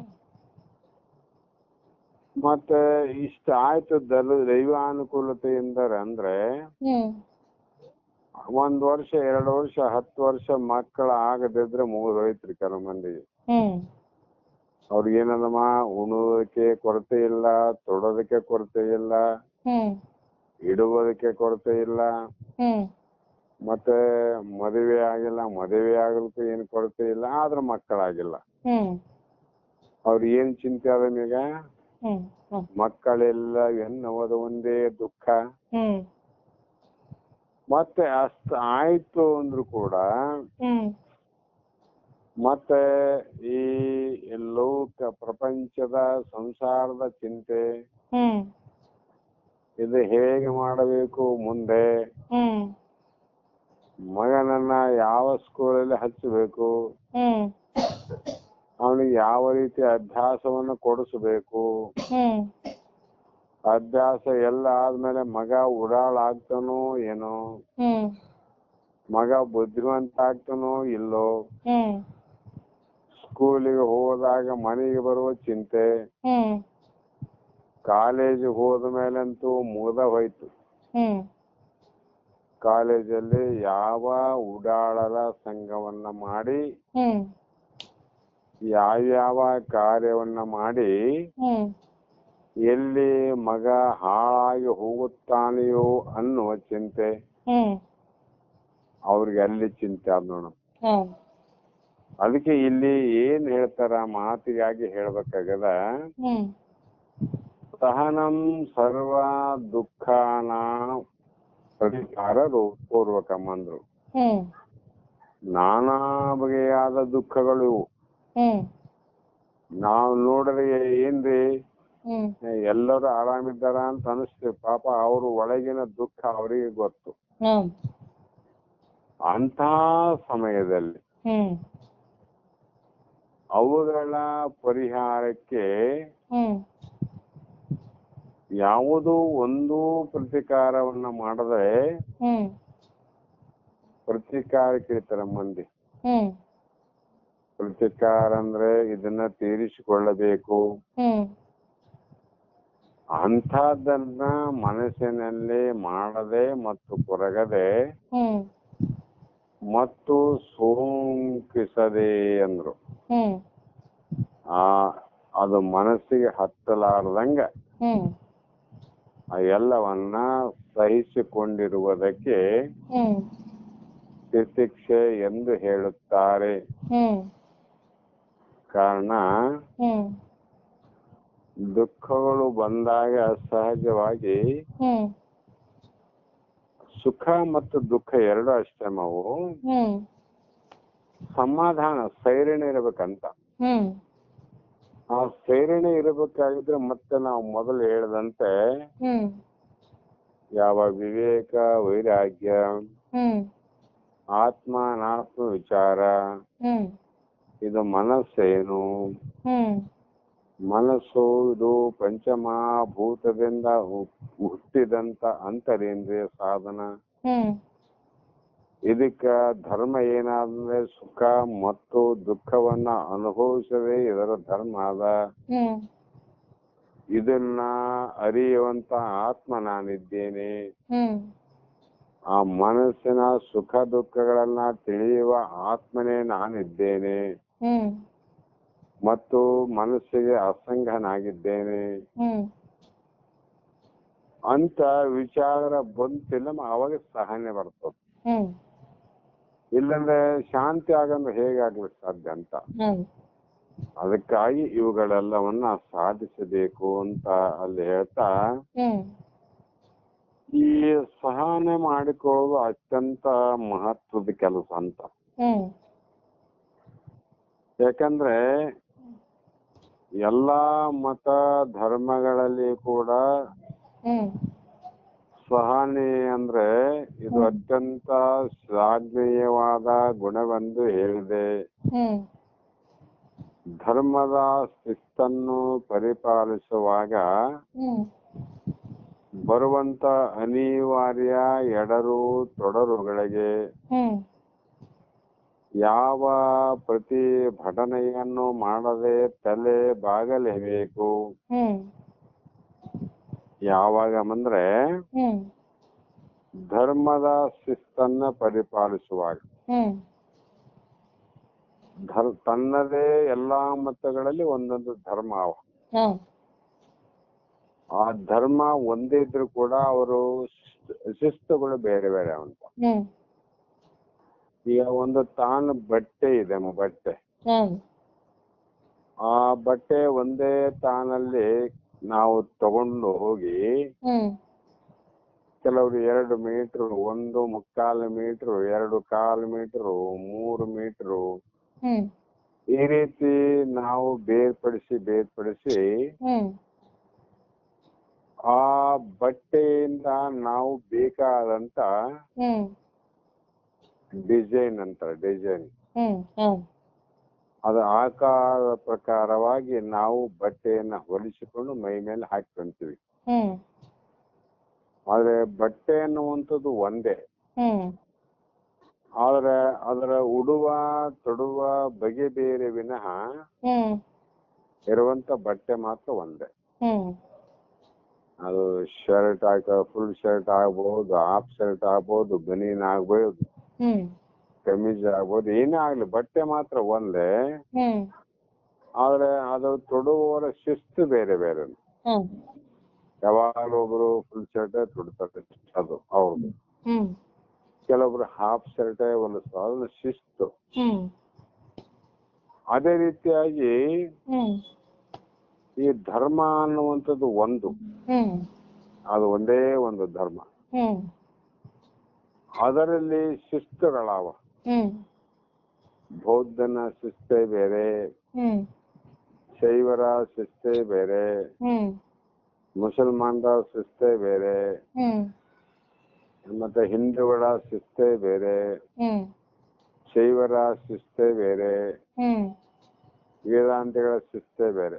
ಹ್ಮ್ ಇವೆಲ್ಲ ಏನಮ್ಮ ಒಂದೊಂದು ರೀತಿಯ ಡಿಸೈನ್ ಇದ್ದಂಗೆ ಅಂತೀವಿ. ಹ್ಮ್ ಈ ಧರ್ಮದ ಶಿಸ್ತು ಯಾವುದೇ ಇರಲಿ, ಹ್ಮ್ ಅವರವರ ಧರ್ಮವನ್ನ ಹ್ಮ್ ಒಂದು ಶಿಸ್ತಿನಿಂದ, ಬದ್ಧತೆಯಿಂದ ಹ್ಮ್ ಧರ್ಮವನ್ನ ರಕ್ಷಣೆ ಮಾಡಬೇಕಂದ್ರೆ ಹ್ಮ್ ಕೆಲವು ನಮಗೆ ತಲೆದಿಂದ ಆಗುವಂತ ಕೆಲವು ಕಾರ್ಯಗಳು ಬಂದು ಎರಗಿದ್ರು ಕೂಡ ಹ್ಮ್ ಯಾವತ್ತೂ ನಮ್ಮ ಧರ್ಮವನ್ನ ನಾವು ಬಿಡಬಾರದು. ಹ್ಮ್ ಯಾವತ್ತೂ ಧರ್ಮ ಬಿಡಬಾರದು. ಹ್ಮ್ ಶಿಸ್ತು ಬಿಡಬಹುದ್ರೆ ಧರ್ಮ ಬಿಡಬಾರದಂತ. ಹ್ಮ್ ಆ ಕಾರಣದಿಂದ ಹ್ಮ್ ಈ ನಮ್ಮ ಧರ್ಮ ಏನದಮ್ಮಂದ್ರೆ ಹ್ಮ್ ಇದೇ ಧರ್ಮವೆಂದು ಮಾಯೇನು ಮೀರಿ ಗೆಲುವನೆಂಬ ಉಪಾಯವಿದು, ಇದೇ ಧರ್ಮವೆಂದು ಹ್ಮ್ ನಿಜವಾಗಿ ಹೇಳ್ತಾರ ಅವ್ರು. ಶರೀರವಿದೇನು ಹ್ಮ್ ಆ ಒಂದು ಕೈವಿಲ್ಯ ಪದ್ಧತಿಯಲ್ಲಿ ಹೇಳುವಾಗ ಹ್ಮ್ ಧರ್ಮಕ್ಕೆ ವ್ಯಾಖ್ಯಾನ ಮಾಡರ ಮಾಯೇನು ಮೀರಿ. ಹ್ಮ್ ಈ ಮಾಯೆ ಅನ್ನುವಂಥದ್ದು ಏನ್ ಚಮತ್ಕಾರ ಅದ, ಹ್ಮ್ ಇದನ್ನ ಮೀರಿ ಹ್ಮ್ ನಾನು ಗೆಲುವೇನು, ಏನು ಗೆಲ್ತೀನಿ, ಧರ್ಮವನ್ನ ಗೆದಿಯುತ್ತೇನೆ, ಹ್ಮ್ ಇದಕ್ಕೆ ಉಪಾಯ ಏನು, ಧರ್ಮ. ಹ್ಮ್ ಅದಕ್ಕೆ ಈ ಜನನ ಮರಣ ಅನ್ನುವಂಥದ್ದು ಹ್ಮ್ ಶರೀರವಿದೇನು ತನ್ನೋಳು ಹೊಂದಿತೈತೆ ಅನ್ನುವಂತ ಹ್ಮ್ ವಿಚಾರದಲ್ಲಿ ವಿಚಾರ ಮಾಡಿ ಇದು ಗೆದಿಯೋದಂತೆ. ಇದನ್ನು ಯಾವತ್ತೂ ಹಾಳು ಮಾಡಿಕೊಳ್ಳಬಾರದು. ಯಾಕಂದ್ರೆ ಸಾಧನಾ ಮಾರ್ಗದಲ್ಲಿ ಒಂದೇ ಸತ್ಯವನ್ನ ಉಳಿಸ್ಬೇಕಾದ್ರೆ ಹರಿಶ್ಚಂದ್ರ ಎಷ್ಟೋ ಎಡರು ತೊಡರುಗಳು ಬಂದು, ಶ್ರೀರಾಮಚಂದ್ರ ಎಷ್ಟೋ ಎಡರು ತೊಡರು ಬಂದು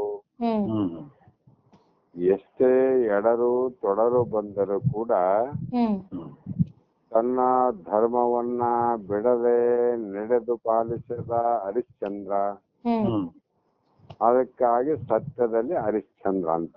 ಹ್ಮ್ ಅದಕ್ಕೆ ಜ್ಞಾನಿಗಳಲ್ಲಿ ಏನಾದರೂ ನೀವು ಜ್ಞಾನವನ್ನು ಪಡೆದು ಆತ್ಮಜ್ಞಾನಿಗಳಾಗಿ ಹ್ಮ್ ಹ್ಮ್ ಈ ಕಲ್ಯಾಣವನ್ನು ಮಾಡಿಕೊಳ್ಳಬೇಕು ಅನ್ನೋ ಭಾವ ಇದ್ದವರು ಹ್ಮ್ ಹ್ಮ್ ಈ ಯಾವ ತಿತಿಕ್ಷಾ ಅನ್ನುವಂಥದ್ದು ಹ್ಮ್ ಹ್ಮ್ ಅದು ಇಲ್ಲದೆ ಇದ್ದರೆ ಹ್ಮ್ ಹ್ಮ್ ಸಹನೆ ಮಾಡಿಕೊಳ್ಳಲಿಕ್ಕೆ ಅಸಾಧ್ಯ.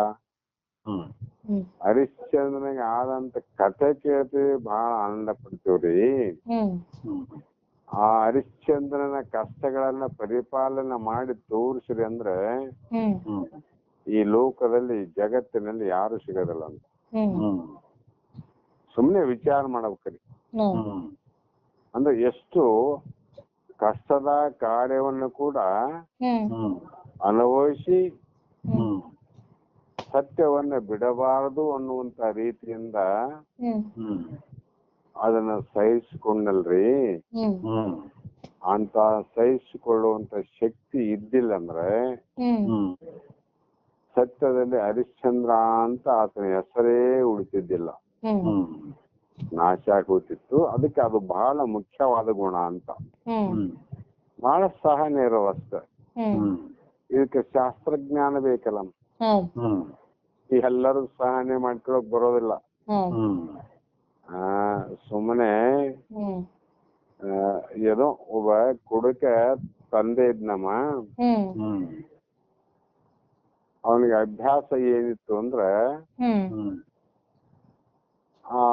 ಸಾಮಾನ್ಯವಾಗಿ ಮನೆಗೆ ಬಂದ ತಕ್ಷಣ ಹ್ಮ್ ಹ್ಮ್ ಹೊರಗಡೆಯಿಂದ ತಂದಂತ ಸಾರಾಯಿಯನ್ನ ಹ್ಮ್ ಹ್ಮ್ ಒಂದು ಗ್ಲಾಸ್ ಅಲ್ಲಿ ಹಾಕಿ ಹ್ಮ್ ಹ್ಮ್ ಆತ ರಾತ್ರಿ ಕುಡಿತಿದ್ದ. ಹ್ಮ್ ಅವನು ಆ ನಿಶೆಯಲ್ಲಿ ಮಲಗ್ತಿದ್ದ. ಹ್ಮ್ ಹ್ಮ್ ಒಂದು ಸಲ ಏನಾಯ್ತು ಅಂದ್ರೆ ಸಣ್ಣ ಒಂದು 5-6 ವರ್ಷ 8 ವರ್ಷದ ಮಗು ಇದ್ದ. ಹ್ಮ್ ಹ್ಮ್ ಆ ಮಗುವಿಗೆ ಹ್ಮ್ ಹ್ಮ್ ಆತ ಹೇಳ್ತಿದ್ದ, ಹ್ಮ್ ಹ್ಮ್ ಪ್ರತಿನಿತ್ಯ ಆ ಗ್ಲಾಸ್ ಅನ್ನ ತಂದು ಕೊಡಬೇಕು ಅಪ್ಪ ಕುಂತಂತ ಜಾಗದಲ್ಲಿ. ಹ್ಮ್ ಹ್ಮ್ ಒಂದು ದಿನ ಏನಾಯ್ತು ಅಂದ್ರೆ ಆ ಗ್ಲಾಸ್ ಅನ್ನ ತಗೊಂಡು ಬರುವಾಗ ಹ್ಮ್ ಹ್ಮ್ ಆತನ ಮುಂದೆ ಹ್ಮ್ ಹ್ಮ್ ಕೈ ತಪ್ಪಿ ಆ ಗ್ಲಾಸು ಬಿತ್ತು, ಹ್ಮ್ ಹ್ಮ್ ಅದು ಒಡೆದೋಯ್ತು ನೋಡ್ರಿ. ಹ್ಮ್ ಹ್ಮ್ ಸಹಜವಾದ ಕ್ರಿಯೆ ಅದು. ಹ್ಮ್ ಹ್ಮ್ ಗಾಜಿನ ಗ್ಲಾಸ್ ಬಿತ್ತು, ಒಡೆದೋಯ್ತು. ಹ್ಮ್ ಹ್ಮ್ ತಕ್ಷಣವೇ ತಂದೆ ಹ್ಮ್ ಹ್ಮ್ ಆ ಮಗುವಿಗೆ ತನ್ನ ಕೈಯಲ್ಲಿ ಎಷ್ಟು ಶಕ್ತಿ ಇದೆಯೋ ಹ್ಮ್ ಹ್ಮ್ ಅಷ್ಟು ತೋಳ್ಬಳದಿಂದ ಆ ಮಗುವಿನ ಕೆನ್ನೆಗೆ ಹೊಡೆದ. ಹ್ಮ್ ಹ್ಮ್ ಅವಾಗ ಮಗು ಹೇಳ್ತು, ಹ್ಮ್ ಹ್ಮ್ ಸುಮ್ಮನೆ ನಿಂತು ಹ್ಮ್ ಹ್ಮ್ ಒಂದು ಮಾತು ಆಡ್ಲಿಲ್ಲ. ಹ್ಮ್ ಹ್ಮ್ ಅವಾಗ ತಂದೆಗೆ ಆಶ್ಚರ್ಯ ಆಯ್ತು. ಹ್ಮ್ ಇಂಥ ಬಲವಾದ ಪೆಟ್ಟು ಕೊಟ್ಟರೂ ಕೂಡ ಹ್ಮ್ ಹ್ಮ್ ಒಂದು ಕಣ್ಣಿನಲ್ಲಿ ಒಂದು ಹನಿ ನೀರು ಕೂಡ ಬೀಳದೆ ಹ್ಮ್ ಹ್ಮ್ ತಟಸ್ಥವಾಗಿ ಮಗು ನಿಂತಿದೆ ಅಂದ್ರೆ ಹ್ಮ್ ಹ್ಮ್ ಬೇರೆ ಏನಾದ್ರು ಆಯ್ತು ಅನ್ನುವಂತ ಭಯ ಆಯ್ತು. ಹ್ಮ್ ಹ್ಮ್ ಅವಾಗ ಏನಾಯ್ತು ಅಂತ ಕೇಳುವಾಗ ಅಪ್ಪ ಹ್ಮ್ ಹ್ಮ್ ಮಗು ಮಾತಾಡ್ತು, ಅಪ್ಪ ಹ್ಮ್. ಏನು ಆಗಿಲ್ಲ ನನಗ. ಹ್ಮ್ ಹ್ಮ್ ಆದ್ರೆ ಮತ್ತ ಏನ್ ಆಗಿಲ್ಲ ಅಂತ ಹೇಳ್ತಿದ್ದಿ, ಹ್ಮ್ ಹ್ಮ್ ಮತ್ತ ಸುಮ್ಮನೆ ಯಾಕೆ ನಿಂತಿಲ್ಲಿ, ಹ್ಮ್ ಹ್ಮ್ ಮೊದಲು ಹೋಗಂದ ಅವನು. ಹ್ಮ್ ಹ್ಮ್ ನನ್ನ ಕಣ್ಣಿ ಎದುರಿಗೆ ನಿಂತದ್ದಾದ್ರೆ ಇನ್ನೊಂದು ಏಟು ಬಾರಿಸ್ತೀನಿ ಅಂದ. ಹ್ಮ್ ಹ್ಮ್ ಅವಾಗ ಆಗ್ಲಿಯಪ್ಪ ಅಂತ ಮಗು ಹೇಳಿದಾಗ, ಹ್ಮ್ ಹ್ಮ್ ಅಪ್ಪ ನೀನು ಒಂದಲ್ಲ ಇಂತ 10 ಏಟು ಕೊಟ್ಟರೂ ಪರವಾಗಿಲ್ಲ, ಹ್ಮ್ ಹ್ಮ್ ನಾನು ಬಹಳ ಎಚ್ಚರಕ್ಕಾಗಿ ನೀನು ನನಗೆ ಬಿಡ್ತಾ ಇದ್ದಿ. ಹ್ಮ್ ಇನ್ನೊಂದು ಸಲ ಈ ಒಡೆದಂತ ಗ್ಲಾಸು ಪುನಃ ಒಡಿಬಾರದು. ಹ್ಮ್ ಒಂದು ಹೊಡೆದು ಹೋಗ್ಯದ ಹೋಗ್ಲಿ, ಹ್ಮ್ ಹ್ಮ್ ಮತ್ತೊಂದು ಹೊಡಿಬಾರದು ಅಂತ ಬುದ್ಧಿಗೋಸ್ಕರವಾಗಿ ನಾ ಹೊಡೆದಿದ್ದಿ. ಹ್ಮ್ ಹ್ಮ್ ಅದು ಬಹಳ ಸಹನೆಯಿಂದ ನಾ ಸ್ವೀಕಾರ ಮಾಡೀನಿ. ಹ್ಮ್ ಹ್ಮ್ ಅಪ್ಪ ನೀವು ಹೊಡೆದ ಮೇಲೆ ನನಗೊಂದು ವಿಚಾರ ಬರಕತ್ತದಂದ. ಹ್ಮ್ ಹ್ಮ್ ಆ ಮಗು ಈಗ ಹೇಳುವಾಗ ತಂದೆ ಕೇಳ್ದ, ಏನ್ ಹೇಳ್ತೋ ಹೇಳಂದ. ಹ್ಮ್ ಹ್ಮ್ ಅಲ್ಲಪ್ಪ, ಹ್ಮ್ ಈ ಒಂದು ಗ್ಲಾಸ್ ಅನ್ನುವಂಥದ್ದಾದಲ್ಲ, ಇದು ಬೆಲೆ ಅನ್ನುವಂಥದ್ದು ಬಹಳ ಆದ್ರೆ 3 ರಿಂದ 5 ರೂಪಾಯಿ. ಹ್ಮ್ 5 ರೂಪಾಯಿ ಕೊಟ್ರೆ ಹೊಡೆದು ಹೋದ ಒಂದು ಗ್ಲಾಸ್ ಮತ್ತೆ ತರಬಹುದು. ಹ್ಮ್ ಹ್ಮ್ ಆದರೆ ಈಗ ನೀನು ವಿಷಯಾದಿಗಳಿಗೆ ಒಳಗಾಗಿ ಹ್ಮ್ ಹ್ಮ್ ಈ ಸಾರಾಯಿ ಅನ್ನುವಂಥದ್ದು ಹ್ಮ್ ಹ್ಮ್ ನಿತ್ಯ ನಿತ್ಯ ಕುಡಿತಿದ್ದಲ್ಲ, ಹ್ಮ್ ಹ್ಮ್ ಆ ಕುಡಿಯೋದ್ರಿಂದ ಈ ದೇಹ ಅನ್ನುವಂಥದ್ದು ಬಹಳ ಬೇಗ ಹೊಡೆದು ಹೋಗ್ತದ, ಹ್ಮ್ ಹ್ಮ್ ಅಂದ್ರೆ ಕೆಟ್ಟ ಹೋಗ್ತದ, ನಾಶ ಆಗ್ತದ ಅಂತ ಸೂಚನೆ ಕೊಟ್ಟ ಮಗ. ಹ್ಮ್ ಹ್ಮ್